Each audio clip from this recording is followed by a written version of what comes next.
ऐसा हुआ ही क्यों? दिलीप, तुम यूं अचानक कंचन के साथ हमदर्दी नहीं जता सकते।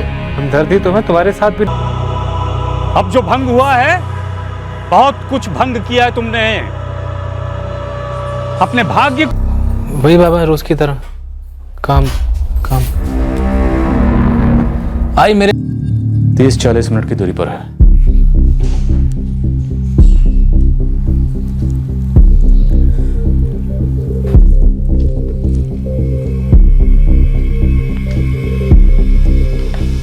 कल शाम को विजय से मिलने यहाँ रूम पे कोई आया था या आई थी?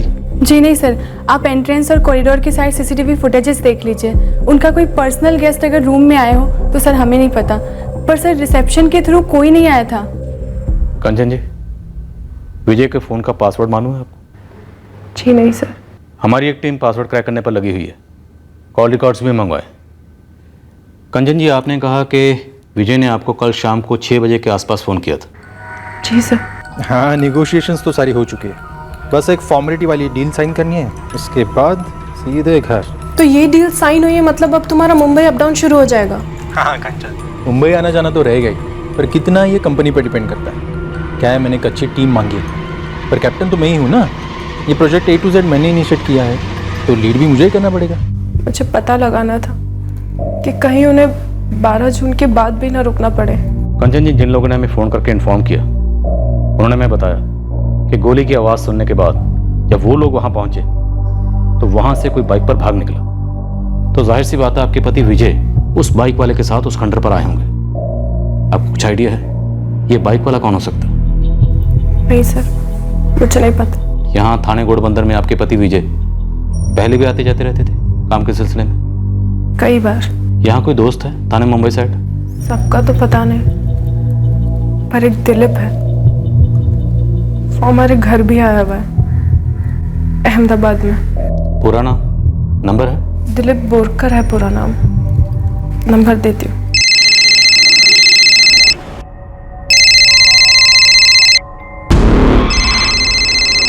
हेलो। दिलीप बोरकर। हाँ जी, बोल रहा हूँ। आप कौन? मैं assistant sub inspector Shweta Chauhan बोल रही हूँ, पंचम नाके पुलिस स्टेशन थाने से। क्या हुआ मैडम? विजय देशपांडे दोस्त है तुम्हारा, SK मार्केटिंग अहमदाबाद वाला? जी हाँ मैडम, बहुत अच्छा दोस्त है। उसका मर्डर हुआ है। क्या? ऐसे कैसे मर्डर? कल ही तो मेरी बात हुई थी विजय से। कल यानी 11 तारीख को? जी हाँ मैडम, 11 जून को शाम को लगभग 5 बजे तो मेरी विजय से बात हुई थी, और आज 12 तारीख की दोपहर को अहमदाबाद वो अपने घर लौटने वाला था। हे भगवान, ये मैं क्या सुन रहा हूँ? और मैडम, कंचन ने भी मुझे इस बारे में कुछ नहीं बोला। दिलीप, तुम कितनी जल्द से जल्द यहाँ थाने पहुँच सकते हो? मेरा ऑफिस BKC में है, इस समय तो बहुत बुरा ट्रैफिक होगा, आने में तकरीबन 1-1.5 घंटा तो लग ही जाएगा। ठीक है, जल्दी आओ। मुझे पता था विजय की मर्डर की तहकीकात को मेरे दरवाजे पर आना ही आना है, इसलिए मैंने हर कदम बड़ी बारीकी से प्लान किया था, A to Z।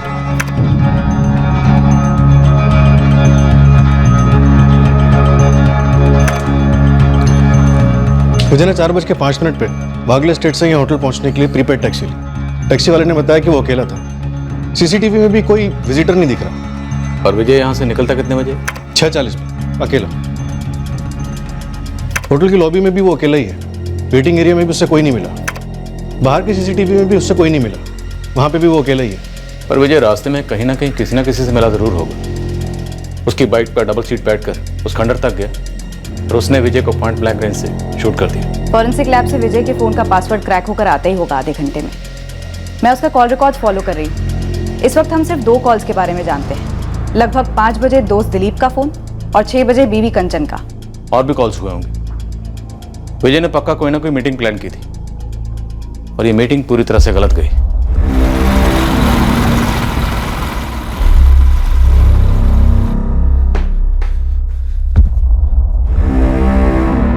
नमस्कार काकी। काका, ये सब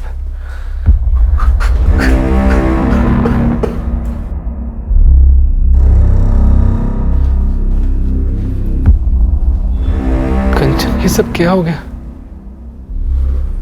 कल 11 तारीख को शाम को लगभग 5 बजे तो मैंने उसे फोन किया था, बोला कि हम मिल नहीं पाए, दोनों बहुत बिजी थे, अगली बार पक्का मिलेंगे। क्या पता था विजय की आखिरी ट्रिप है।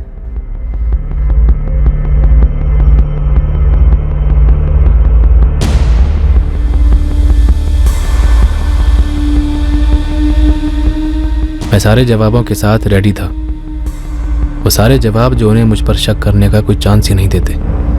ये दिन मर्डर के लिए काफी पहले तय किया गया था। मैंने विजय को शाम 4:55 को फोन किया।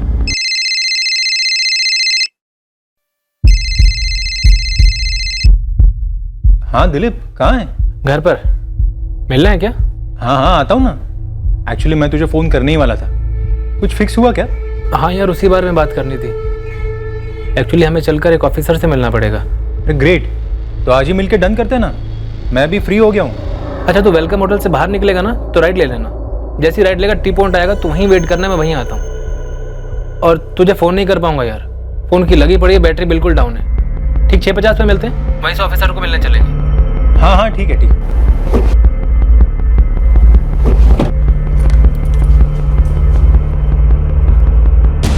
आई, मैं आधे घंटे में आता हूँ।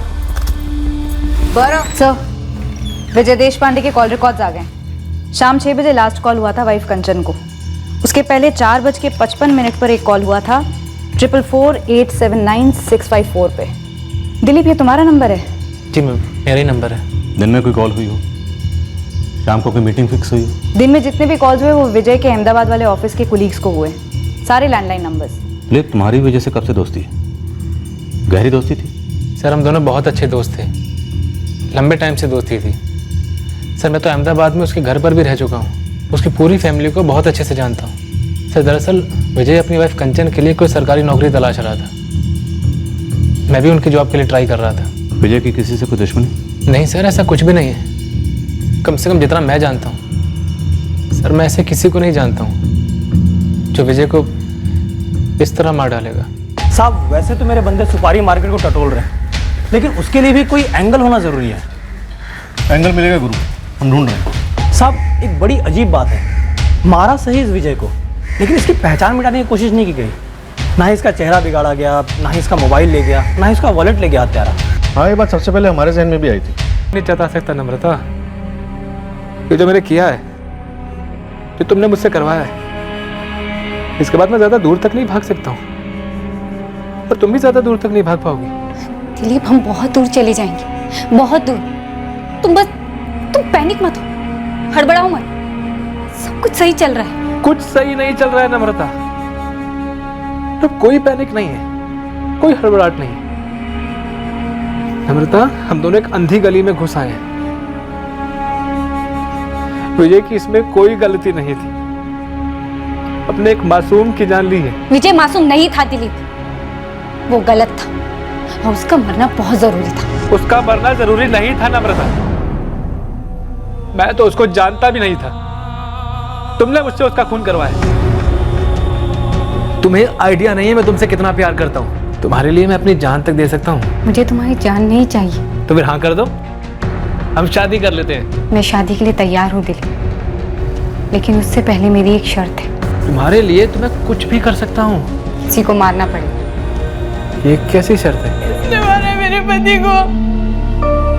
किसने मारा इन्हें? अभी तक ये पता नहीं चला है। हमें इनकी लाश घोड़बंदर के आगे खंडर के पास मिली। विजय की कोई मीटिंग थी थाने में, क्लाइंट प्रेजेंटेशन थी इनकी। कल शाम 6 के आसपास बात हुई थी फोन पे। कौन से क्लाइंट के साथ मीटिंग थी? कुछ बताया था विजय ने? मीटिंग के बाद कहाँ जाने वाला था? मीटिंग के बाद सीधे होटल रूम आ गए थे, उसके बाद ही बात हुई थी मेरी। सर, मिस्टर विजय देशपांडे ने 10 जून की सुबह चेक इन किया था। अहमदाबाद से उनके ऑफिस एसके मार्केटिंग ने ऑनलाइन बुकिंग करवाया था, और सर अगले ही दिन 11 जून की शाम को उन्होंने अपना की कार्ड रिसेप्शन पर दिया था। चेकआउट किया था? नहीं सर, चेकआउट नहीं किया था। किसी के साथ थे वो? सर मुझे लगता है अकेले थे, क्योंकि सर अकेले ही गए थे बाहर। मुझे कल शाम की सीसीटीवी फुटेज चाहिए। जी श्योर सर, मैं सारा फुटेज एक पेन ड्राइव में डाल के आपको दे देता हूँ। और विजय देशपांडे का रूम भी देखना है। क्लाइंट मीटिंग कितने बजे खत्म हुई? 3 बजे? यस इंस्पेक्टर, थाने में विजय की एक मीटिंग थी। मीटिंग के बाद मेरी उससे बात भी हुई थी। विजय थाने में एक डील साइन करने गया था। ये प्रोजेक्ट वो सिंगल हैंडेड ही मैनेज कर रहा था। 12 जून की सुबह को कॉन्ट्रैक्ट साइन करने के बाद वो अहमदाबाद लौटने वाला था। 11 की शाम को विजय ने किसी पर्सनल मीटिंग की बात की थी। अब सब पर्सनल मीटिंग होती तो हमें बताने की क्या जरूरत थी। विजय हमारी कंपनी का सीनियर सेल्स मैनेजर था। मुझे तो अभी भी यकीन नहीं हो रहा, पूरा ऑफिस शॉप में है। किसी क्लाइंट से कोई बैर, बाहर भी कोई लफड़ा वगैरह नहीं था। प्रोफेशनली हैंडल करता था वो अपने सारे काम। वागले स्टेट में जो आपका क्लाइंट है उसके साथ 3:45 बजे मीटिंग खत्म। कोई अंदाजा है कि विजय उसके बाद किससे मिलने जा सकता है अरविंद जी? देखिए सर, मैं आपको पहले भी बता चुका हूँ कि काम के सिलसिले में तो उसकी किसी से मीटिंग नहीं हुई। मैंने अपने मुंबई के सारे क्लाइंट्स को फ़ोन भी किया, मेरे पास सबके नंबर हैं, आप चाहे तो आप भी बात कर लीजिए। अब वैसे भी सर, टूटी फूटी बिल्डिंग के पास शाम के अंधेरे में कोई काम की मीटिंग तो होती नहीं। ये ज़रूर कोई पर्सनल मैटर ही है। विजय आपकी कंपनी में कब से काम कर रहा है? अगले महीने उसकी शादी को 4 साल हो जाएंगे। शादी के 1 महीने बाद ही उसने हमें ज्वाइन कर दिया था। पत्नी कंचन से कनेक्टेड ना हो, ऐसा क्या पर्सनल एंगल हो सकता है? सर उसी से कनेक्टेड होगा। मैंने विजय के दोस्त दिलीप बोरकर के कॉल रिकॉर्ड्स मंगवाए हैं। पत्नी कंचन और दोस्त दिलीप, इन्हीं दोनों की आखिरी बार बात हुई थी विजय से। और क्या बात हुई थी हमें उतना ही पता है जितना दिलीप और कंचन ने हमें बताया। अब विजय तो रहा नहीं अपने तरफ की कहानी सुनाने के लिए। सर मुझे लगता है कि या तो कंचन झूठ बोल रही है या दिलीप झूठ बोल रहे हैं, या ये दोनों मिलकर झूठ बोल रहे हैं। अनबन? जी नहीं मैडम, हमारा सब कुछ बहुत अच्छा चल रहा था। 4 साल हो गए आपकी शादी को, आप लोगों ने बच्चे नहीं किए। ये हमारा निजी फैसला था मैडम। विजय को अपनी जॉब में एक पोजीशन हासिल करनी थी। इससे पहले वो फैमिली नहीं शुरू करना चाहते थे। बच्चा कभी करना है ये तो उन दोनों के बीच की प्राइवेट बात थी सर। उल्टा मैंने तो उन दोनों से ये कहा था कि ये मामले में देर मत करो, जल्दी कर लो। आपकी बहू कंचन का कहना है कि अभी बच्चा ना करने का फैसला पूरी तरह से आपके बेटे विजय का था। वो अपने काम में कोई पोजीशन हासिल करना चाहता था। नंदलाल जी, कविता जी, क्या ये बात सही है?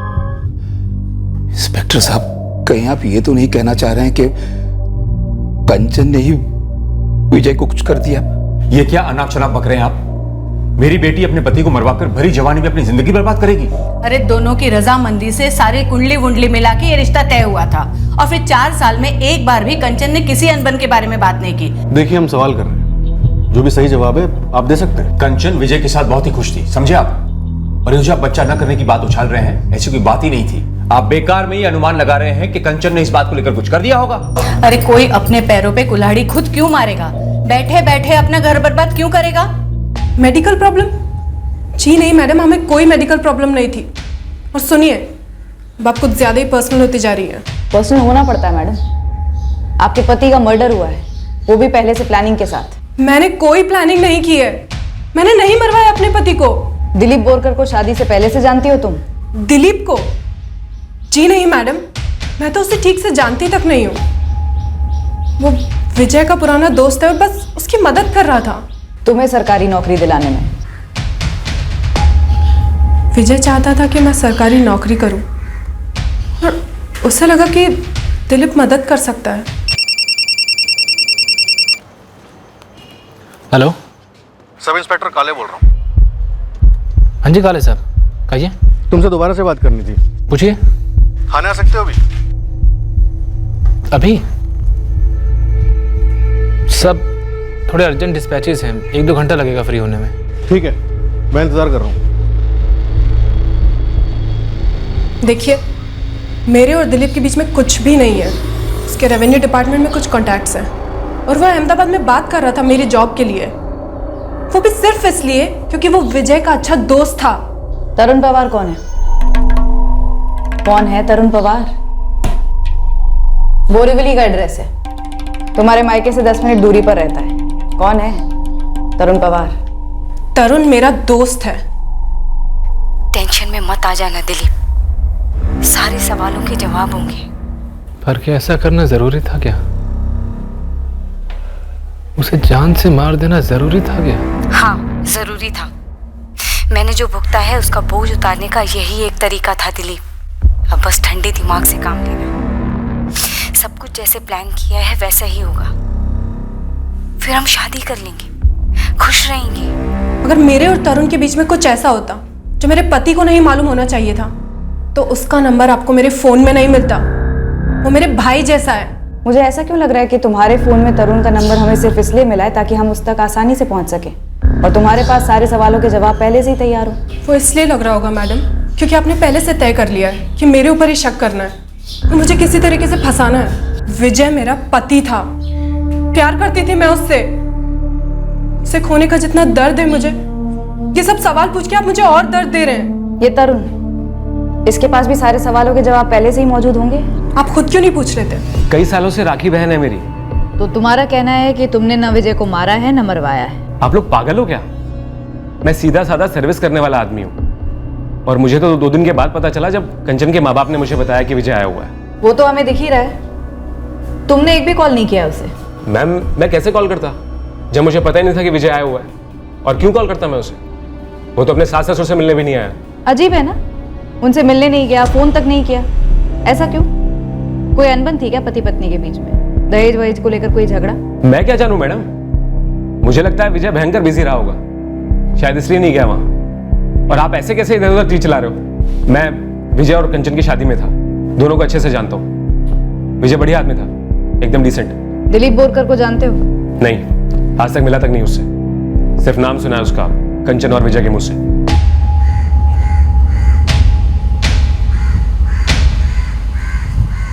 साल थोड़े गिनवाए थे।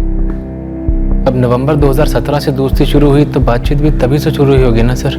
और इतने कम वक्त में तुम्हारी इतनी गहरी दोस्ती होगी कि तुम उसकी बीवी के लिए सरकारी नौकरी ढूंढ रहे थे। सर कुछ दोस्तियां होती हैं ऐसी जो कम समय में बहुत गहरी हो जाती हैं।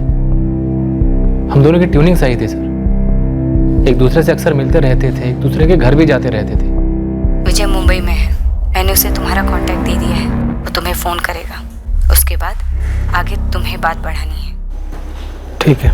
तुम ये कर सकोगे दिलीप, बस हौसला पक्का कर लो, कॉन्फिडेंट रहो। तुम्हें उसके साथ दोस्ती बढ़ानी है, उसका कॉन्फिडेंस जीतना है। Okay sir. नवंबर 2017 को हमारी दोस्ती हुई, बातचीत शुरू हुई। फिर एक दिन विजय ने कंचन के जॉब के बारे में जिक्र किया। उसने पूछा मुझसे कि क्या कंचन को गवर्नमेंट सेक्टर में जॉब मिल सकता है। तुम्हारी और विजय की दोस्ती हुई और उसने इसलिए पूछा क्योंकि तुम रेवेन्यू डिपार्टमेंट में काम करते हो। इसीलिए पूछा।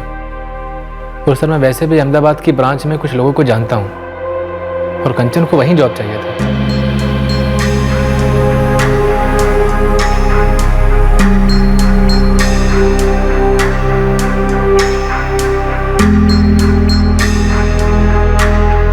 कंचन, तुम्हारे और विजय के बीच सब ठीक था ना? आई, ये आप कैसी बातें कर रही हैं? अब आप भी मुझ पर शक करेंगी? हमने हमेशा वही सच समझा जो तुम दोनों ने बताया। और वही सच है आई, हम दोनों के बीच सब कुछ ठीक था। कहीं वो पुलिस वालों की बात, वो बच्चा ना करने वाली बात आप पर और बाबूजी पर हावी तो नहीं हो गई ना? कुछ समझ में नहीं आ रहा। कौन विजय की जान का दुश्मन बन गया था और क्यों? दिलीप और कंचन के बीच में अगर कुछ है तो वो नजर तो नहीं आ रहा है सर।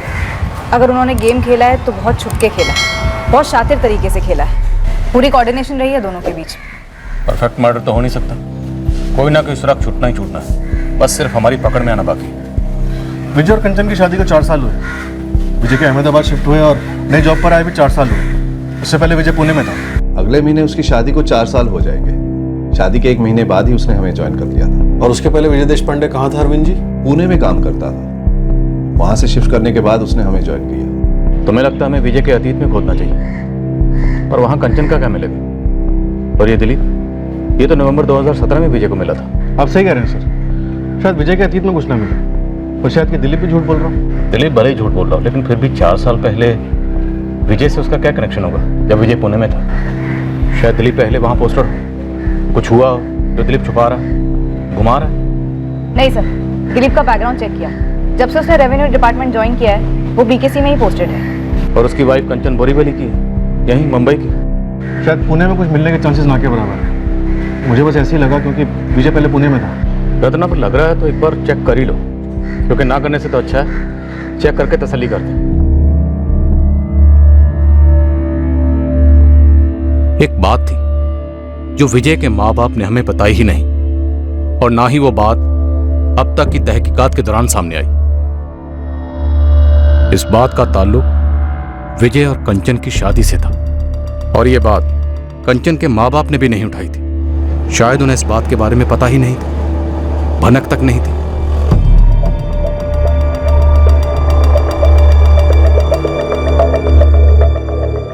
दिलीप बोरकर, हाय। जी, आप विजय देशपांडे राइट? हाँ जी हाँ जी। चलिए कॉफी शॉप में बैठे।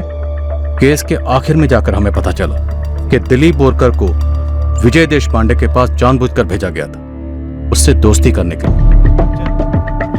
कंचन को जॉब दिलाने के बहाने दिलीप को विजय देशपांडे और उसकी पत्नी कंचन की जिंदगी में दाखिल कराया गया था। यह बात भी हमें आखिर में पता चली।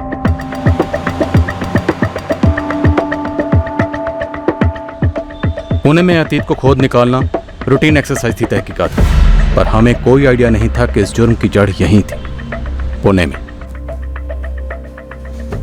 आई, आपने मुझे पहले कभी कुछ बताया क्यों नहीं? उन्हें विजय ने कभी कुछ कहा? यकीन करो, हमने सपने में भी नहीं सोचा था कि ये भला ऐसे फिर पलट कर लौटेगी। तुम मुझसे शादी नहीं करना चाहती?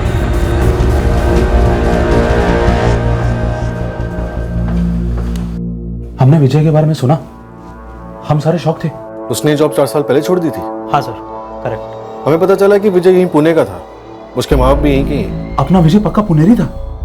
हमें कभी नहीं लगा था कि एकदम से जॉब छोड़ देगा, एकदम से शादी कर लेगा, फिर एकदम से पुणे से गायब भी हो जाएगा। तो कुछ ऐसा हुआ था जो एकदम से उसने पुणे छोड़ दिया? नहीं, दरअसल मैंने उससे पूछा भी था सर। बात यार वो नहीं है किशोर, पर अहमदाबाद की फर्म तगड़ा कॉम्पेंसेशन पैकेज ऑफर कर रही है, और यहाँ से दुगना है ऑलमोस्ट।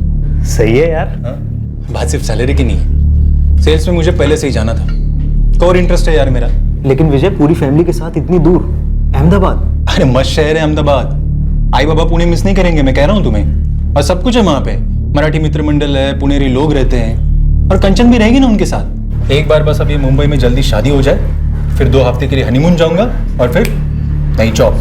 पर कोई ठोस कारण नहीं बताया उसने सर। हम सभी विजय का मर्डर डिस्कस कर रहे थे। मर्डर जैसी चीज हमेशा ऐसे ही लगता है कि किसी दूसरे के साथ होगी, जैसा कि क्राइम पेट्रोल में दिखाते हैं, पर इसे तो हम सब जानते थे करीब से। तो क्या डिस्कस किया आप लोग? सर सच कहूँ तो हम सबको ऐसा लगता है कि ये जो कुछ भी हुआ विजय का मर्डर, इसका उसकी वाइफ के साथ कोई वास्ता हो सकता है सर। तो खास कारण ऐसा सोचने के लिए? आप लोग कंचन को पहले से जानते हैं? नहीं, वह शादी में मिले थे, लेकिन विजय ने कंचन से शादी क्यों की, ये बात हम सबकी समझ के बाहर थी, क्योंकि नम्रता से तो उसकी एंगेजमेंट भी हो चुकी थी सर। नम्रता? कौन है नम्रता? यही पुणे की है? जी यही की है, यही ऑफिस में काम करती थी। विजय और उसका रोमांस 2 साल तक चला। देर नहीं लगेगी।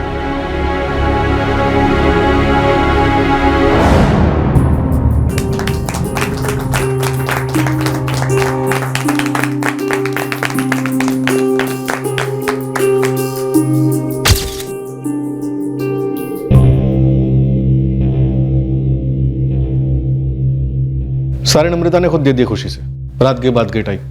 सर, इस नम्रता बेचारे का नंबर दिलीप बोरकर के कॉल रिकॉर्ड्स में काफी बार फीचर होता है, और दिलीप का नम्रता के कॉल रिकॉर्ड्स में। दरअसल जब मैं दिलीप के कॉल रिकॉर्ड्स छान रही थी, एक एक नंबर पर बात कर रही थी, तब मेरी इस नम्रता से भी बात हुई थी। आपका नंबर दिलीप बोरकर के फोन रिकॉर्ड्स में बार बार दिखाई देता है। करीब से पहचानती थी उसे?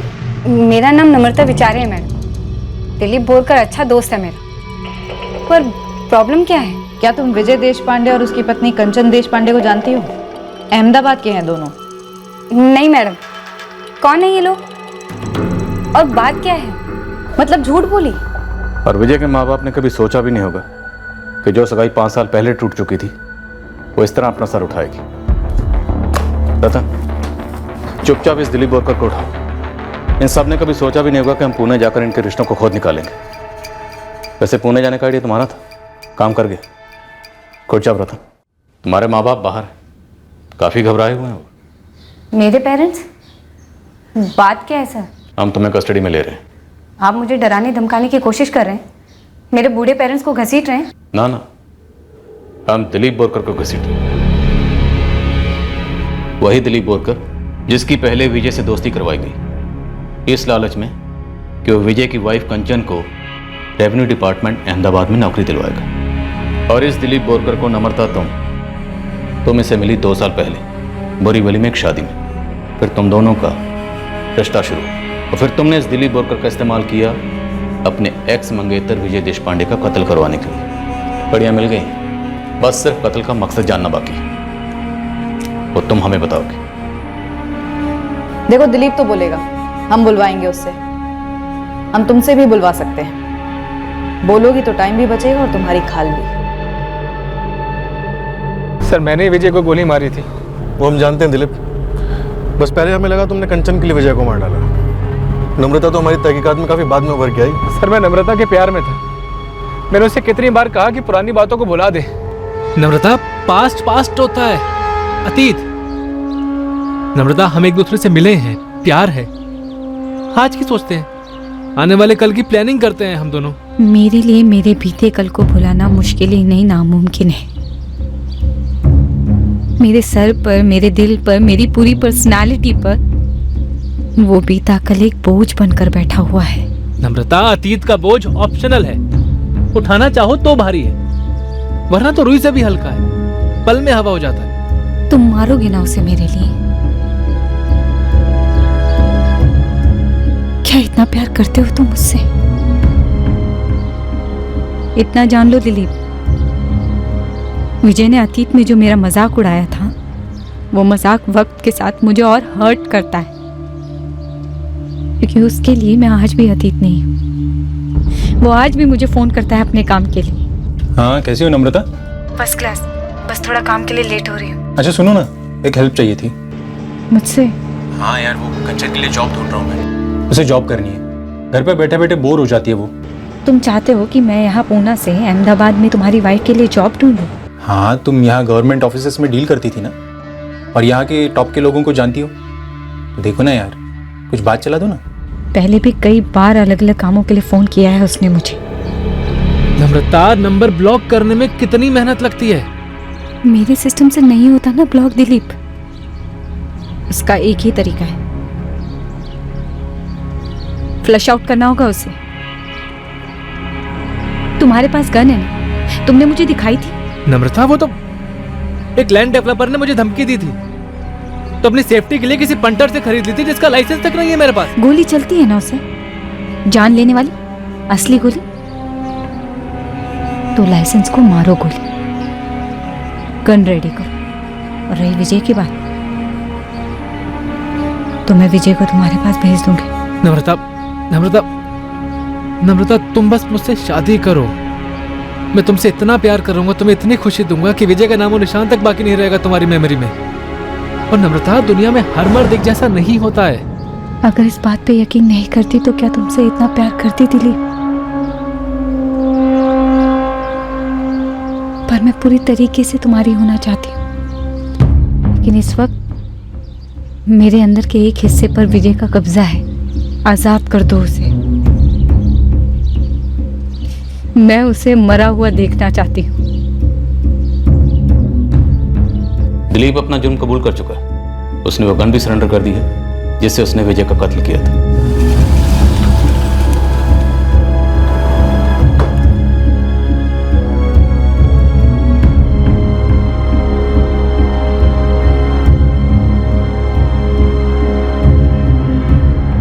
हजारों लाखों सगाइयां टूटती हैं, ब्रेकअप्स होते हैं। तुम्हारे ब्रेकअप में ऐसा क्या खास था जो तुमने मर्डर की सोची? तुम्हें लगा उसने तुम्हारे साथ सेक्स करके तुम्हें छोड़ दिया, यूज किया तुम्हें?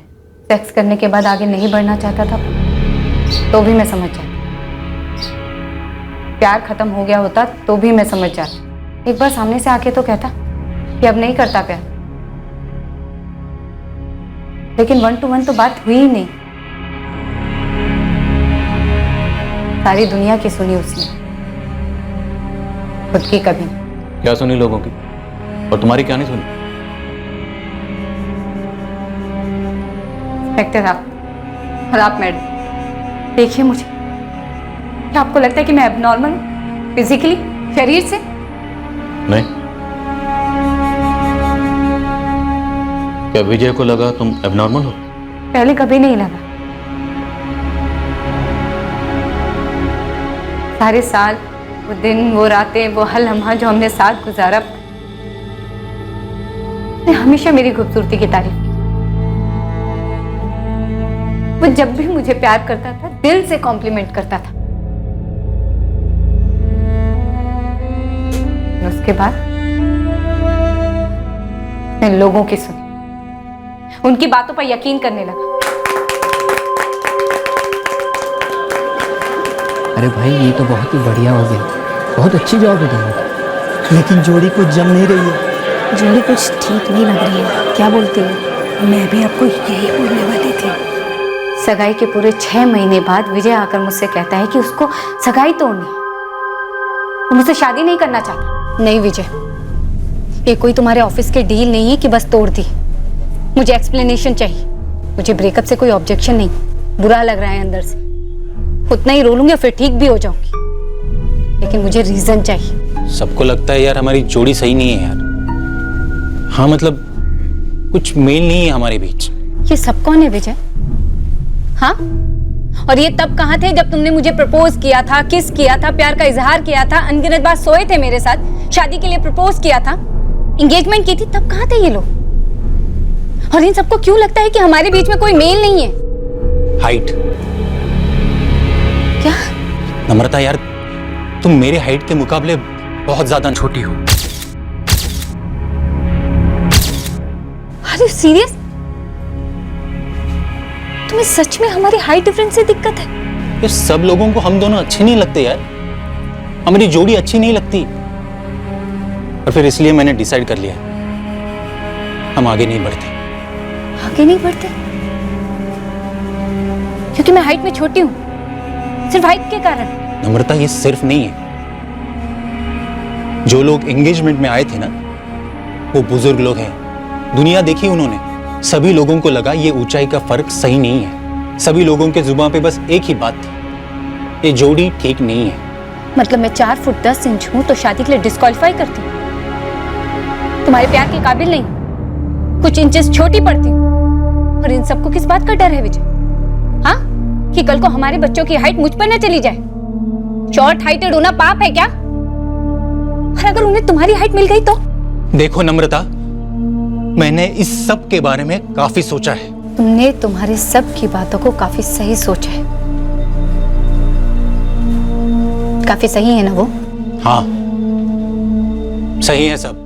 एक आंसू नहीं निकला, एक शब्द नहीं निकला सर। बचपन से क्या क्या नहीं सुना मैं, कैसे कैसे ताने नहीं सुने, टेढ़ फेट, बॉन्साई, पिग्मी, खिंगड़ू, पता नहीं क्या क्या। मैंने हमेशा अपनी काबिलियत पर ध्यान दिया, अपने कॉन्फिडेंस को बढ़ाया और आगे बढ़ी। फिर जब प्यार हुआ तो सारे ताने, बचपन का सारा दर्द मान लो सेकंड में गायब हो गया। और मैं इतनी ऊंची हो गई कि मेरी हाइट ने मुझे कभी छोटा महसूस करने ही नहीं दिया। और फिर ये उसी से इतना पत्ता रिजेक्शन हाइट के लिए। सोचिए, थोड़ा ठंडे दिमाग से सोचिए, क्या ये रिजेक्शन का कोई कारण हो सकता है? मतलब आप अरेंज कर रहे हो तो मैं समझू, डालो एडवर्टाइजमेंट, ऐसी हाइट चाहिए, ऐसा वेट चाहिए, ऐसी शक्ल चाहिए, ऐसी नाक चाहिए, ऐसे बाल चाहिए, जो तुम्हारी मर्जी। लेकिन मुझे जानने के बाद, 2 साल मुझे प्यार करने के बाद, वो भी जमकर, सिर्फ सोसाइटी के कहने पर हाइट के लिए रिजेक्शन। सॉरी, ये मेरे लिए सबसे भद्दा मजाक था, ना भरने वाला घाव। घाव को भरने का सिर्फ एक ही तरीका था, विजय की मौत। और दिलीप बोरकर, वो तो तुमसे सच्चा प्यार करता था ना, उसके घाव के बारे में सोचा तुमने जो तुमने उसे दिया? खूनी बनने का घाव, ब्लैकमेलिंग का घाव, विजय को मारो वरना मैं तुम्हारी नहीं हो सकती। क्या ये भद्दा मजाक नहीं था सच्चे प्यार का? आप नहीं समझेंगे शायद। अगर विजय जिंदा रहता तो मेरे अंदर का घाव भी जिंदा रहता, और अगर अंदर का घाव जिंदा रहता तो मैं दिलीप से शादी नहीं कर पाती। सर मैंने कितना समझाया था नम्रता को, कितना समझाया था, पर उसने मेरी बात नहीं मानी। और मैं पागलों की तरह उसकी बात मान गया। सर मुझे मना कर देना चाहिए था उसे। उसे हमेशा के लिए दूर चले जाना चाहिए था। विजय को यूं फंसाकर मारना नहीं चाहिए था मुझे सर। इसमें कोई दो राय नहीं है दिलीप, तुमने एक बड़ा ही संगीन जुर्म कर दिया। इतना संगीन जो पछतावे की कोई गुंजाइश नहीं छोड़ता। अब किया है तो भुगतना तो पड़ेगा।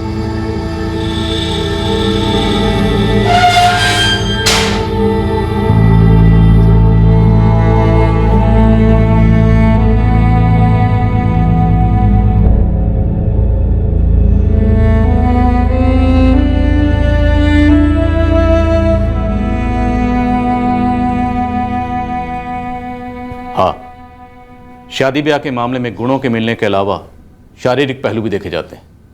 लड़के लड़कियां आए दिन किसी ना किसी शारीरिक मापदंड में फिट ना बैठने की वजह से रिजेक्ट होते हैं।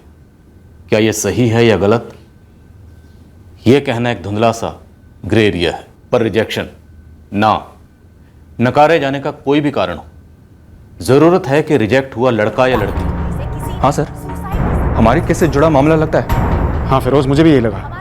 जिस तरह से लाशें मिली हैं इस केस में, इन लोगों से कोई लेना देना नहीं है साहब। बस वो अपना काम 2 घंटे में करके यहाँ से निकल जाते हैं। गुरुजी के यहाँ घर में और कौन कौन रहता है? कोई नहीं साहब, हम अपना काम खत्म करके 10 सवा 10 बजे तक यहाँ से निकलते हैं। तब उनके 2 चेले नितिन जी और मनीष जी आते हैं। गुरुजी के पास तंत्र मंत्र सीखते थे।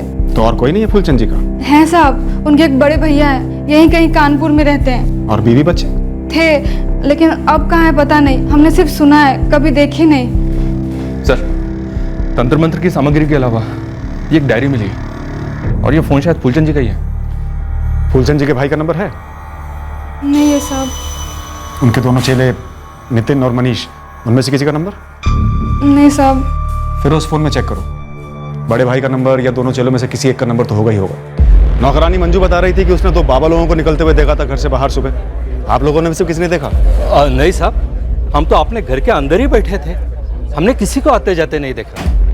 मंजू ने बताया कि फूलचंद जी का परिवार है कहीं, आप जानते हैं उन्हें? अच्छी तरह से जानते हैं साहब, यहीं रहता था। लेकिन 10 साल पहले फूलचंद जी और उनकी पत्नी का तलाक हो गया था और उनकी पत्नी दोनों बच्चों को लेकर कहीं चली गई थी। और कोई जानता है फूलचंद जी के बारे में? कोई उनका दोस्त, रिश्तेदार वगैरह?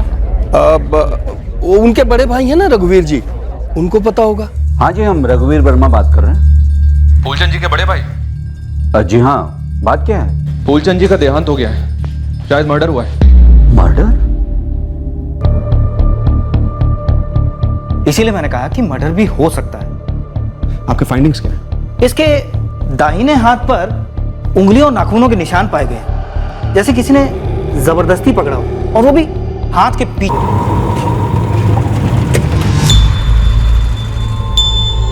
फैमिली थी। संध्या उसकी पत्नी, तलाक के बाद वो यहीं कानपुर में ही रहती है और उनका बेटा राजेश बेंगलुरु में जॉब करता है और बेटी लक्ष्मी शायद मुंबई में सेटल्ड है। आपका छोटा भाई सामान्य गृहस्थ आदमी तांत्रिक कैसे बना? पता नहीं, सब कुछ छोड़ छाड़ कर अच्छी खासी बनी बनाई जिंदगी।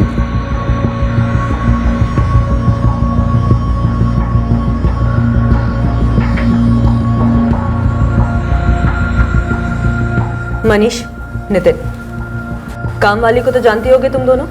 मंजू? हाँ, मंजू ने हमें बताया कि जब उसने घर की डोरबेल बजाई तो अंदर से किसी ने उसे 10 मिनट रुकने के लिए कहा। जाप कर रहे हैं, बीच में नहीं उठ सकते। ये सुबह 8 बजे की क्या पूजा होगी? शुद्धिकरण, बुरी ताकतों को भगाने वाली पूजा। मैडम, हमें तो यकीन ही नहीं हो रहा है कि गुरुजी ऐसे छोड़कर हमें अचानक चले गए। छोड़ के चले गए? मनीष, मर्डर हुआ है फूलचंद जी का।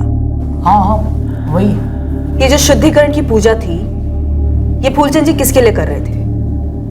मंजू का कहना है कि उसने बाहर 2 लोगों को जाते हुए देखा जो बाबा या तांत्रिक टाइप के लग रहे थे। और मंजू ने यह भी कहा कि जब वो वापस आई तब दरवाजा पहले से खुला था, पर रोज सुबह जब वो डोरबेल बजाती थी तब फूलचंद जी खुद दरवाजा खोलने आते थे ना। मैडम, गुरुजी से पूजा करवाने कई लोग आते थे। कई बार बाबा लोग और अलग अलग तांत्रिक लोग ही गुरुजी से मिलने आते थे। दूर दूर से लोग आते थे। इस सुबह किस चीज के लिए पूजा हो रही थी ये हम नहीं बता सकते। लेकिन मर्डर तो पूजा के दौरान या पूजा के तुरंत बाद हुआ है, तो जाहिर सी बात है कि मर्डर की प्लानिंग पहले से हुई होगी। कोई तुम्हारे गुरुजी को क्यों मारना चाहेगा? ऐसा क्या था? मनीष, नितिन, मंजू के अनुसार उसने बाबा टाइप के लोगों को बाहर देखा। कहीं ये कोई वर्चस्व की लड़ाई तो नहीं थी तुम्हारे गुरुजी की? प्रणाम भाई साहब, कैसे हैं आप? संध्या, फूलचंद की मौत हो गई है। कैसे? पुलिस कह रही है कि उसकी लाश घर के अंदर लटकी हुई पाई गई। मर्डर है या सुसाइड कुछ पक्का नहीं बोल रहे हैं। तुम्हें पुलिस स्टेशन आना होगा, राजेश और लक्ष्मी को भी।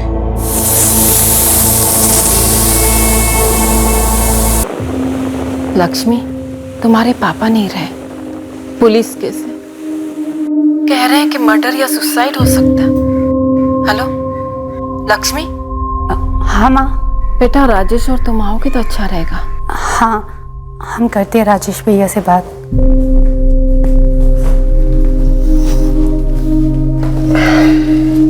तेजस, वो पापा की डेथ हो गई। व्हाट? लक्ष्मी, समझ रहे हैं, लेकिन हमारा जबरदस्त वर्कलोड है, संडे को भी काम कर रहे हैं। तुम जा सकती हो तो जाओ।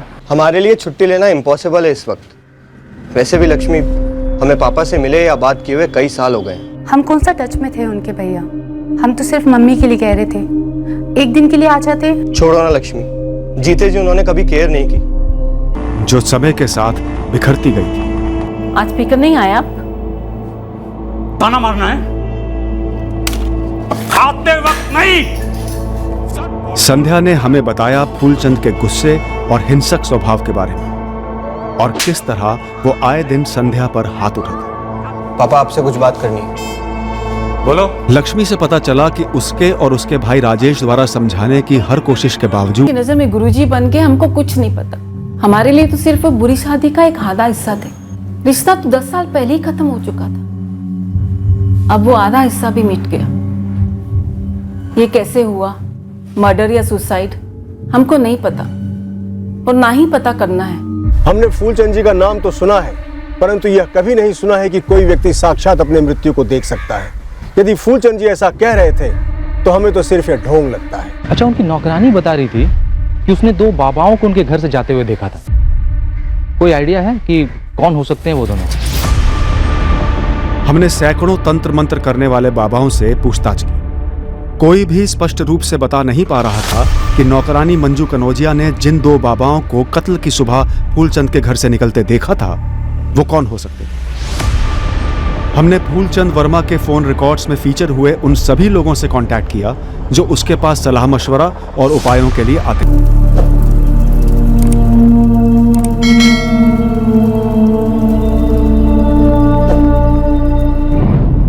केस को सुसाइड केस करार देकर क्लोज करना जल्दबाजी हो जाती, पर इसके पहले कि हम ऐसा सोचते भी, हमें केस हत्या का होने का एक ठोस एंगल मिल गया। एक नहीं, दरअसल 2 एंगल। मैडम जी, आप इस शिवनगर के रहने वाले कपिल सिंह से पूछताछ कीजिए ना। क्यों मनीष, तुम्हें उस पर शक क्यों है? मैडम, ये 2 महीने पहले तक गुरुजी के पास बार बार आया करता था। फिर? हमारे चेहरे पर पड़ती, बहुत परेशान लग रहे हो। घाव भी ताजा है और गहरा भी, मानो दर्द का कुआं है ये घाव। तुम्हारे भीतर है ना ये घाव? हाँ, तुम इसी दर्द के कुएं में जियोगे, इसी में मरोगे, पर तुम्हारी परेशानियां मरने का नाम नहीं ले रही है। यही परेशानी है ना तुम्हारी। आदत है मनुष्य की, अपनी परेशानियों को ही अपना जीवन बना देता है।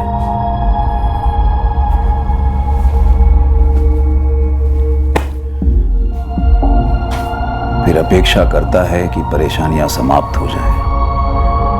कैसे होंगी? परेशानियों को हम अपने आप से लिपटा के जो रखते हैं, फिर सोचते हैं अब केवल मृत्यु ही है जो इन परेशानियों से मुक्ति देगी।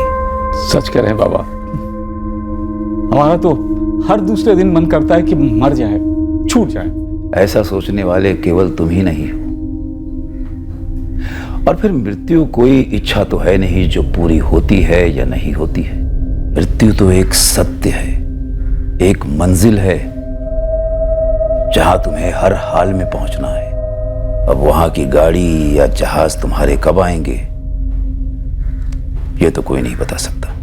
आप बता सकते हैं कि हम अपने दुख के साथ कब तक जिएंगे? कितना जीना चाहते हो अपने दुखों के साथ? साल बोलो। और एक सेकंड नहीं, हम तो इस यात्रा को खत्म करना चाहते हैं। हमें मृत्यु चाहिए। मृत्यु चाहिए तो ध्यान लगाकर एक समय तय करो जब तुम्हें जाना है, जा सकोगे। यह शक्ति हम सब में है।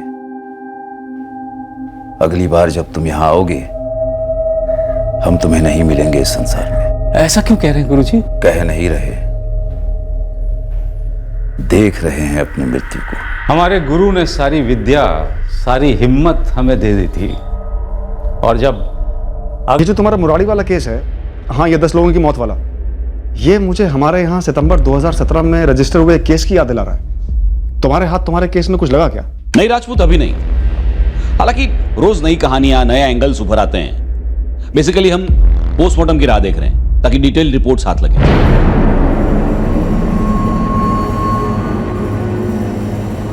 मेरे पूरे करियर में इतना रहस्यमय केस मैंने कभी नहीं देखा है। बौखला गया हूं मैं।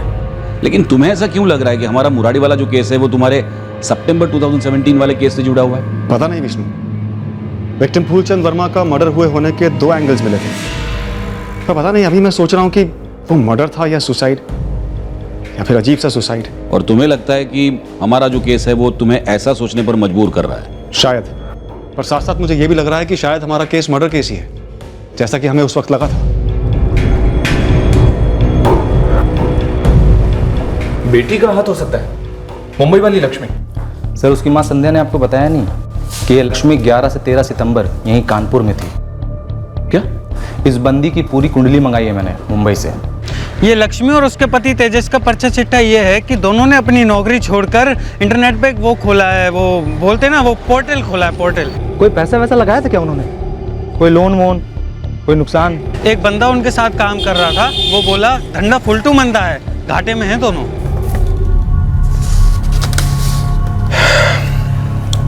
लक्ष्मी, कैश फ्लो माइनस में गया है। पोर्टल आगे बढ़ाना है तो हमें एक साथ एक बड़े अमाउंट की व्यवस्था करनी ही पड़ेगी। हाँ जानती हूँ, लेकिन पापा से मतलब तुम जो कह रहे हो वो इम्पॉसिबल है तेजस। तुम एक बार राजेश से बात करोगी? लक्ष्मी, लास्ट टाइम जब हम उनसे बात किए, एज यूजुअल जिंदगी की मोह माया पर लेक्चर शुरू कर दिए। वो क्या हेल्प करेंगे? अरे बच्चे हैं हम उनके, कुछ तो फीलिंग होगी ना हमारे लिए। फीलिंग्स तो दूर की बात है, अगर उनमें रत्ती भर भी जिम्मेदारी होती ना तो वो ऐसे नहीं होते जैसे हैं या हो गए हैं। तुम ही ट्राई करो। सुकून तो मिला मुझे, झूठ नहीं बोलूंगा। कलेजे में ठंडक पड़ गई उसका मरा हुआ मुंह देख के। यही देखने तो गए थे वहां पे, उनके अंतिम दर्शन को थोड़ी गए थे। हमें लगा किस्मत ने हमारा बदला ले लिया है। पूरा नाम क्या है इस किस्मत का? नंबर 2, कितने की सुपारी दी थी? एक से ज्यादा लोग रहे होंगे। पूजा के बहाने गए थे ना फूलचंद के पास?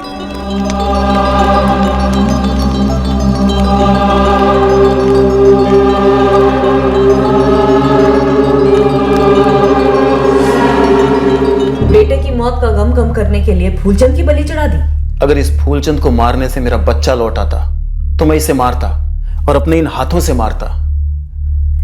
13 साल का बच्चा था मेरा, सिर्फ 13 साल का। बेटे का बदला, कलेजे की ठंडक, ये जायज कारण है किसी को मारने या मरवाने के लिए। खुद भी शामिल थे इसमें? साथीदारों का नाम बोलो कपिल।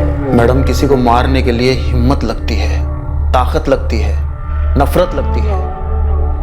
और मेरे बच्चे की मौत के बाद मुझ में हिम्मत और ताकत नहीं बची है। हाँ, नफरत है, और वो इतनी है कि इसके मरने से खत्म नहीं हो सकती थी। थोड़ी देर के लिए सुकून मिल सकता था, सो मिला। मैडम, हम नहीं मारे इसे, हम कह रहे हैं आपसे, विश्वास कीजिए हमारा। क्या झूठ बोले हम? आपने इसी कुर्सी पर बैठकर मुझसे कहा था कि 10 साल से आप और आपके दोनों बच्चे फूलचंद जी के कांटेक्ट में नहीं थे। आपने बताया नहीं हमें कि 11 से 13 सितंबर तक लक्ष्मी यहीं थी, कानपुर में। हाँ थी तो, कौन सा झूठ बोले हम? पहले ये तो बताइए हम झूठ कौन सा बोले? आपने कहा था कि लक्ष्मी और राजेश कभी अपने पिताजी से मिलते ही नहीं थे। हाँ, नहीं मिलते थे। तो क्या कानपुर में खाली उनके पिताजी रहते थे क्या?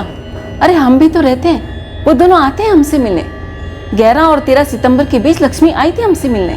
तो फिर ये बात आपने हमें बताई क्यों नहीं? चुप रहना, छुपाना, झूठ बोलना ही होता संध्या जी। छुपाना और चुप रहना होता होगा झूठ, पर क्या छुपाना? बेटी अपनी माँ से मिलने आई थी, क्या ये बताने वाली बात है? मुझे तो ख्याल भी नहीं आया इस बात का। फूलचंद जी हमारी दुनिया से पूरी तरह से गायब हो चुके थे, ये समझना इतना मुश्किल है आपके लिए? अरे तलाक हो गया था हमारा। तलाक पति पत्नी के बीच में होता है, माँ बाप और बच्चों के बीच में नहीं। क्या ये बात सच नहीं है कि लक्ष्मी और राजेश ने अपने पिताजी से कोठी बेचने की बात की थी? की होगी, पर मुझे इस बारे में कुछ नहीं पता। और अगर की भी होगी तो इसका ये मतलब नहीं है कि उन्होंने अपने पिताजी का कत्ल कर दिया। जो पूछना है आप हमसे अभी पूछिए फोन पर, या आप बेंगलुरु आइए, हम वहां आ ही नहीं सकते मैडम। लक्ष्मी आ रही है मुंबई से यहाँ। कूल, उससे पूछिए, हमसे पूछिए, सेम थिंग। बड़े बेटे हो, फादर को आग देने तक नहीं आए। हेलो प्लीज, मेरी पर्सनल लाइफ है। इतनी नफरत अपने फादर से? Personal life ma'am. और अगर आपको और कोई काम वाम नहीं है और मुझ पे कोई शक वक कर रही है तो प्लीज ये गोल गोल बातें करना बंद कीजिए। यहाँ आइए बेंगलुरु सबूतों के साथ और डाल दीजिए हमको जेल में, लेकिन प्लीज तब तक हमें डिस्टर्ब ना करें।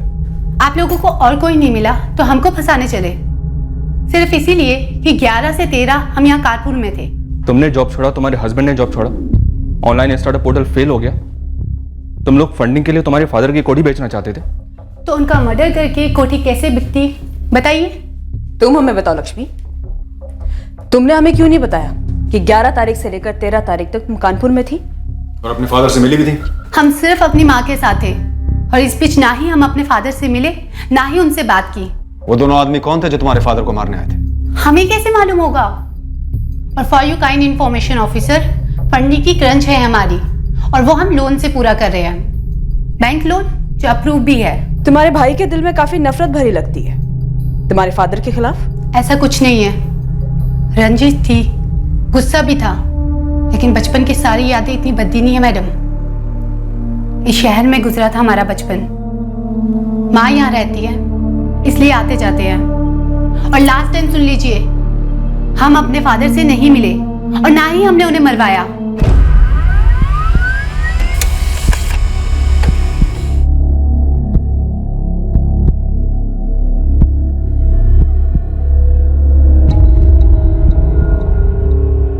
क्या कुछ भी नहीं मिला? नो सर, राजेश और लक्ष्मी दोनों के फोन रिकॉर्ड्स बिल्कुल साफ हैं। और सर उसके अलावा वो लोग कोई और नंबर्स यूज करते हो तो बात अलग है। एज ऑफ ना सब कुछ क्लियर है, जैसा कि सर ने कहा, कोई फुटप्रिंट्स नहीं मिले हैं। फूलचंद के घर के बाहर आसपास कहीं कोई सीसीटीवी? शायद वो दोनों बाबा कैप्चर हुए हों। गेरुए रंग का कपड़ा डाल रखा था, ऐसा बताया था मंजू ने। फूलचंद वर्मा के घर के आसपास के सीसीटीवी चेक किए और उनमें कोई भी 2 बाबा लोग नहीं दिखाई दे रहे। और अजीब बात तो यह है सर कि इस मंजू के अलावा उन 2 बाबाओं को किसी ने भी नहीं देखा। तो क्या मंजू झूठ बोल रही है? कड़ी से कड़ी ग्रिलिंग हुई मंजू की। वही सवालों को घुमा घुमा कर उसके जवाबों को कंपेयर किया गया। क्राइम सीन को अनगिनत बार डिस्क्राइब करने को कहा गया। हमें लग रहा था कि शायद मंजू भी इस मर्डर की साजिश का हिस्सा हो सकती है। शक की सुई फूलचंद के दोनों चेलों पर भी थी, नितिन और मनीष। शायद किसी ने उन्हें मोहरा बनाया हो। शायद घर से निकले 2 बाबा दरअसल नितिन और मनीष ही थे।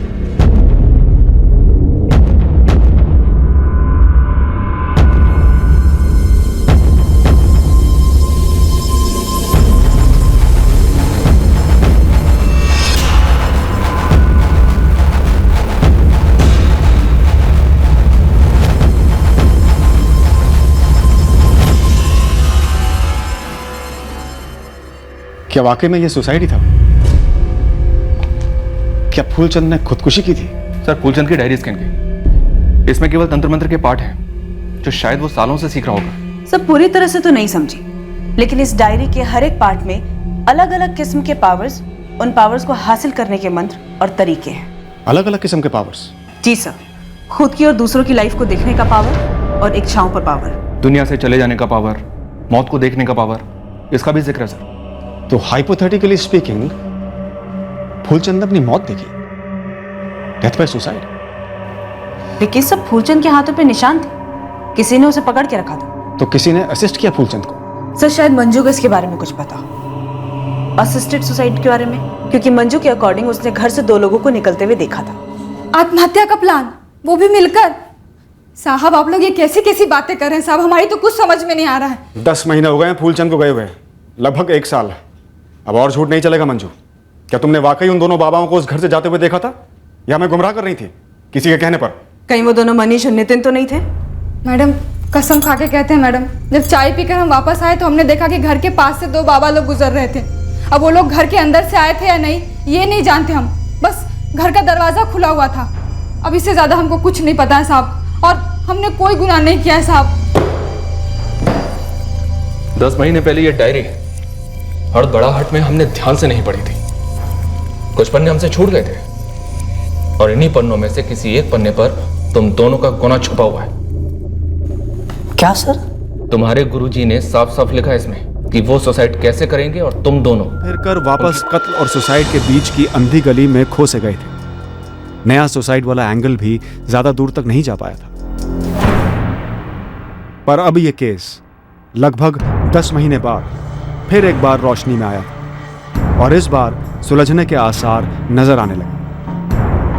केस में ब्रेक थ्रू फूलचंद के बड़े भाई रघुवीर वर्मा की तरफ से आए। क्या आपकी बुआ के लड़के? जी, जितेंद्र और पुरुषोत्तम राठी।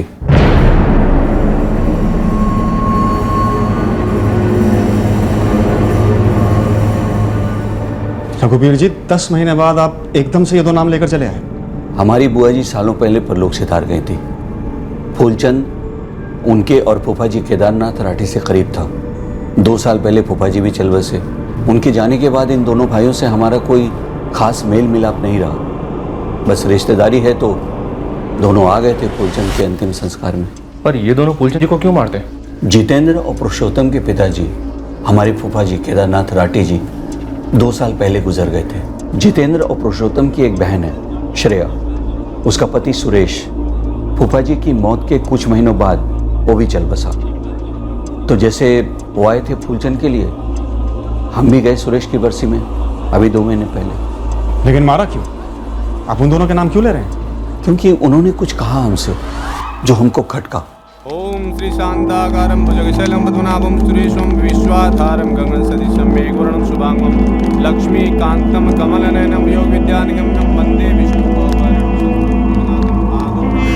आप जाके पिताजी और जीजाजी की आत्मा को शांति मिलेगी, ठंडक मिलेगी। क्या कहने झेला, अब सुकून मिला। 2 महीने से सोच रहे हैं जितेंद्र ने ऐसा क्यों बोला। और ये चैन और सुकून वगैरह फूलचंद की मौत को लेकर था? हमने कहा ना आपसे, फूलचंद बुआ जी और फूफा जी से करीब था, पर पता नहीं क्यों वो दोनों जितेंद्र और पुरुषोत्तम फूलचंद से नाराज थे। उन दोनों के बीच कुछ हुआ था। फिर अचानक उस दिन उनके मुंह से वो बात सुनी, बस अटक गई दिमाग में। अब जाकर पिताजी और जीजाजी की आत्मा को शांति मिलेगी। और आपको जरा भी भनक नहीं कि इन दोनों भाइयों की फूलचंद से क्या रंजिश थी? नहीं पता साहब, बस अंदर से लग रहा है कि उन दोनों ने कुछ किया हो सकता है।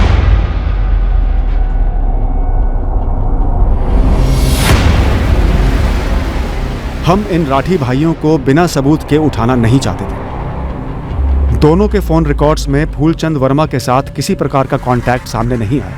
न मौत की सुबह कोई फोन कॉल्स हुए थे और न ही पहले, जो किसी साजिश का अंदेशा दे सकते। फूलचंद वर्मा की कोठी के आसपास की जो सीसीटीवी फुटेज हमने 10 महीने पहले निकलवाई थी, 2 बाबा की तलाश के लिए उसे फिर से देखा गया।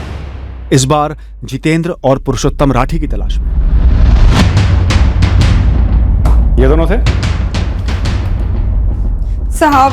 हाँ, वो कितनी बार कह चुके हैं, हमने उन्हें पीछे से देखा था, चेहरा नहीं देखा था साहब। सफेद कपड़ा पहने हुए थे और गेरुआ कपड़ा कंधे पे रखा हुआ था, बाबा लग रहे थे साहब। सर, कुछ मिला?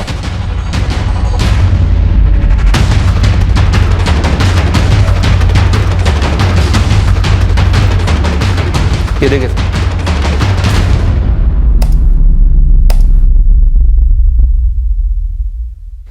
जितेंद्र और पुरुषोत्तम फूलचंद की कॉलोनी के पास थे। उस दिन 13 सितंबर 8:25। और ये दोनों फुटेज में इसलिए मिले क्योंकि पहले हम सिर्फ 2 बाबाओं को ढूंढ रहे थे, इन दोनों को नहीं, क्योंकि उस वक्त हमें इन दोनों के बारे में पता ही नहीं था। ऊपर से ना तो इन लोगों ने सफेद कपड़े पहने हुए हैं, ना ही गेरुआ कपड़ा लपेटा हुआ है। तो सब मंजू ने हमें झूठ क्यों बोला था कि उसने 2 लोगों को देखा था बाबाओं के भेष में? कहीं मंजू मिली भी तो नहीं है जो अभी तक हमसे झूठ बोलती आई है? देख मंजू, यहाँ पे केस जितना लंबा चलता है ना, कुटाई भी उतनी ही ज्यादा होती है झूठ बोलने के लिए। मैडम हम झूठ नहीं बोल रहे मैडम, हमने उन्हें पीछे से ही देखा था, बाबा के भेष में थे दोनों। ये थे वो दोनों। इन्होंने तो कोई बाबा वाले कपड़े नहीं पहने। कितने पैसे दिए इन दोनों ने तुझे झूठ बोलने के लिए? मैडम अगर ऐसी बेईमानी से पैसे कमाने होते ना तो इसे दूसरों के घर में काम करके अपना पीठ नहीं तुड़वाते। कैसी पूछताछ? हमने किया क्या? ये माजरा क्या है? पहचाना कब की है और कहाँ की है? तो कहना क्या चाहते हैं? हम नहीं, ये सबूत कह रहे हैं कि तुम दोनों 13 सितंबर 2017 सुबह 8:25 पर तुम्हारे ममेरे भाई फूलचंद वर्मा के घर के आसपास थे। तो क्या? तो ये उसी दिन सुबह 8 बजे के आसपास फूलचंद वर्मा की मौत हुई थी उसी के घर में। वही फूलचंद वर्मा जिसके साथ तुम दोनों की दुश्मनी थी। क्यों मारा? कत्ल के बाद तुम दोनों सफेद कपड़े और गेरुआ लपेटे वहां से निकले और बीच में ही कई कपड़े बदले। उसका सीसीटीवी फुटेज निकलवाया हमने। अब तुमसे भी सच निकलवाएंगे। कुटाई जिंदगी भर की गारंटी के साथ आएगी, कभी ठीक से चल नहीं पाओगे। हार मानते हैं फूलचंद भैया, मदद करो, दया करो हमें। बचा लो हमको फूलचंद भैया, हाथ जोड़ते हैं आपके। फूलचंद भैया सब कुछ छोड़ छाड़ कर तांत्रिक बने, वैसे भी हमारा कुछ लेना देना रहा नहीं। लेकिन फूलचंद भैया ने पिताजी का माथा घुमा दिया था, पूरी तरह सर वश में कर लिया था। दिन रात पगलाने रहते। जितेंद्र, पुरुषोत्तम, ये पागलपन नहीं, ये विद्या है। अरे विद्या विद्या नहीं चलेगी इस घर में, ये जादू टोना ये सब कुछ नहीं चलेगा, समझा? चलिए। जितेंद्र, तुम्हें क्या लग रहा है हम फूफा जी का वशीकरण कर रहे हैं? इस घर में बुरी शक्तियों को बुलवा रहे हैं। अच्छी शक्तियां भी नहीं चाहिए हमको, हम जैसे बहुत खुश हैं बस। आप पिताजी के दिमाग में कुछ ना कुछ डब भर देते हो और वो पगला जाते हैं। ये सब मत कीजिए फूलचंद भैया, मत कीजिए सब। आज के बाद इस घर के दरवाजा हमेशा के लिए बंद है आपके लिए। चलिए चलिए, निकलिए, जाइए। चलिए। बहुत गुस्सा दिखा रहे हो। दिख रहा है ना, दिख रहा है ना, तो समझ काहे नहीं रहे? पुरुषोत्तम, गुस्सा ना शैतान का हथियार। शराब दिया हमें और हमें बर्बाद करने की सारी कोशिशें की। हमें उससे कुछ नहीं चाहिए था, बस वो आया हमारी जिंदगी में, वो धम मचा के। जिस चीज में खुद विश्वास नहीं रखते थे, इस तरह से बदला लिया जितेंद्र। शुरुआत उसने की। वो जादू टोना था या क्या था हमें नहीं पता, लेकिन हमारी बर्बादी हुई, काफी हुई। चंद को मार के अच्छे दिन लौट आए हैं तुम्हारे। हमारा मकसद अच्छे दिन वापस लाना नहीं था सर। हम कभी अच्छे दिन बुरे दिन के हिसाब से नहीं चलते थे, बस उसका हमारे घर आना और ये सब चीजें करना कोई जरूरी नहीं था। हम तो नहीं गए थे उसके घर कि हमारे लिए अच्छे दिन ले आओ। उसने खुद हमारे बाबूजी का दिमाग खराब कर दिया था, जबकि बाबूजी की लाइफ फर्स्ट क्लास चल रही थी और उस फूलचंद की डामाडोल। खुद की जिंदगी में तंत्र मंत्र करना चाहते थे तो करते, हमारे घर में क्यों? कानून का एक ही मंत्र है, जैसा करोगे वैसा भरोगे। हमने इस मंच से 1000 बार कहा है, कई और लोग भी दूसरे मंचों से यही बात कहते आए हैं कि जिंदगी में ऐसा कोई भी चमत्कार या जादू नहीं होता जिसे